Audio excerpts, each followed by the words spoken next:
Just a quick note before this free video. If you click like and subscribe, I'd be very thankful. Okay, so let's talk about this idea of the corporate Rock's chosen one, the one that he's going to add half of a billion Instagram followers or whatever it was that he said. He was giving them the Epstein treatment. I was like, what's this guy promising here? Better watch out, Rock. Better watch out. Watch out, Cody. Yeah. Yeah.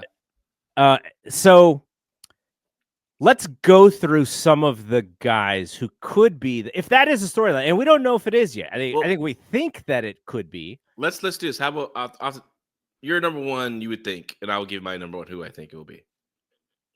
If I had to pick a number one, it'd be Punk. Okay, I'm going with Drew McIntyre. Okay, especially with the chosen one name before, right? So Jeremy's gonna come on in a little bit. They jump a segment? No. Jeremy's not on this segment, but he'll maybe I'll bring him on for the AEW segment that we're gonna do. But okay. That is his guy. He's been saying that pretty much since last Friday that he thinks Drew's the guy. Mm-hmm. My counter for Punk is that, well, I think the pros of Punk is that this is kind of who people think he is anyways, right? From leaving AEW, coming to WWE, the babyface Punk works for the majority of the fan base. I think he's on a hell of a run. And there are the hardcore wrestling fans who maybe he broke their heart by leaving AEW. They're more skeptical about who he is as a person. And look, I'm skeptical as well. Like, I've seen communications, but that's personal stuff. That has nothing to do with what we see on television. So I think it's the right one. But at the same time, he's so crazy over as a babyface that it would be somewhat of a swerve, though we have the Paul Heyman promise that's kind of dangling out there that could be a storyline reason for this to happen. I don't know if it was the actual idea, the reason that they did it. Rock could force that to happen. And yours is Drew. The only counter I would have on Drew is he's kind of like he's the lie detector of the WWE right now. Like, he just calls everyone on their bullshit. And that's what makes it it's such a compelling character that I really like that about his character. And if he was to take the Rock's deal, then he becomes the biggest hypocrite out of everybody, which is a heel characteristic, which is totally fine if that's the way they want to go. But I'm going to throw some other ones out at you. We can go through them quickly because I've heard these other ones. Supposedly John Cena's originally in this main event with Cody. I personally would never turn John Cena, especially now. Horrible idea. That reminds me more of a Vince turning Austin heel. Yes, 100%. That's what it would be. People want to ride. This is Cena's last year. People want to ride that wave and enjoy it, and just it's the happy celebration for 2025 when it comes to WWE product. That's what fans want to be on. Okay, Roman Reigns. No. I say no on Roman as well. Because I think they'll eventually possibly do a match, I would think. And the reason why it shouldn't be Roman is because they tried to do this a couple of times already, where the Roman is the Rock's chosen one, whatever, and it is Rumble. It turned out badly. Now this would be different because he's a heel, he's a hired gun. Yeah. But I think when you look at who Roman Reigns should be in the next couple of years, you want him to be Rock's equal. You do not want him to be Rock's underling. So that's why I would say no. Yes. Someone who is also on a bit of a run as like this weird kind of quasi baby face who kind of acts like a heel when he needs to, but Seth Rollins. Yeah, I think he's a strong choice. Definitely a strong choice. Here's where WWE past storylines kind of ruin it for me, because someone else brought up Paul Fontaine brought up Randy Orton. He was like, I hope it's not Randy Orton. And I go, that's my second. That's my number two. And so my thoughts on Randy Orton and Seth Rollins are, it's kind of a rehash of what they've already done in different iterations of the past, with Stephanie and Triple H and all of that. So that's why I would say no to both of them. They're strong characters. Orton may be in the All-Star Game portion of his career, though, at this point too. I have a sneaky one.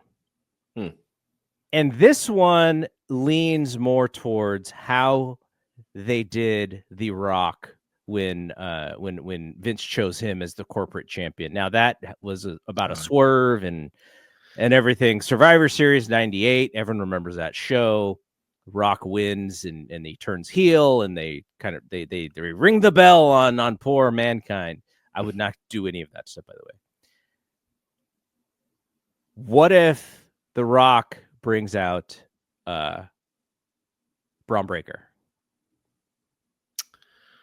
I thought you were going Jacob Fatu as corporate Jacob, but that he might be too much of a wild man. Bron, it's a good choice, but man, he is bubbling on a babyface run. I don't know if I would mess that up. I know Randy Orton feels like an old hat, right? Like, oh, you're going this again, but it's within his character, and I can see that happening. But I feel like there's also, I think Drew is the number one. I think Drew needs something else going on right now. He's been doing this character specifically for taking some L's, man. He lost to Jimmy. He's losing on TV for a reason, but they've been kind of sneaky, getting caught losses. He's not getting beat like flat with someone's finish in the middle of the ring. But I think Drew's the guy because like makes him the ultimate hypocrite, which is that's a heel, and he needs. I think that gives him that just an extra layer where he continues to do his main event stuff as a top heel. So, as a wild card, I think Gunther fits perfectly, but he's already in the Jimmy Uso thing. As he's already sort of he's already playing that character as with the suits and he's the ultimate pro wrestler. But I don't think he's the guy. And the other one that I've heard, people have said Kevin Owens, but Kevin Owens basically did the. If you remember, Vince McMahon's corporate thing, his first choice, or actually, his first choice was Mankind, and Mankind was kind of the setup for Austin to go through a few more guys. He was the first one. Kevin Owens sort of feels like the Mankind thing, and he's already done a lot of stuff to help Cody get through this period before WrestleMania. So that's why I don't think it's him.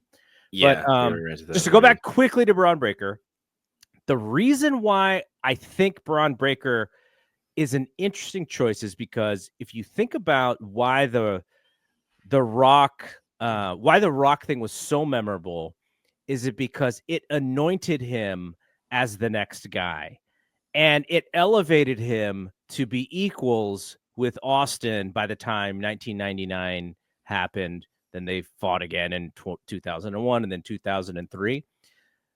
This current WWE iteration is not needing of a new main eventer, but if you did want to create a new star, that's kind of how they generally do it, is you kind of get the okay by a bigger star or Vince McMahon, and you anoint them, and then they kind of raise their game a little bit. And he fits the ass kicking aspect of it because you can do this one of two ways. You can have kind of a little bit more of a whiny heel who's kind of escapes to win because it helps if you have strong baby faces like Cody. I think you could make that work. Or you do it the other way, and like this guy's just, he's Clubber Lang in Rocky 3, and Cody's got to find the eye of the tiger to beat this dude. And so you can also do it that way. So I like that. It's probably too early for him based on where they're going, but I kind of like it. Every time I think about it more and more, I like it more and more, but I also don't think that they're going to do it because they already have guys who kind of fit perfectly right now. Yeah. It's a good sneaky pick for sure. If it does happen, would I be super shocked? I probably would be super shocked, but I don't know. I wouldn't know if I would mess with what they have with him right now, but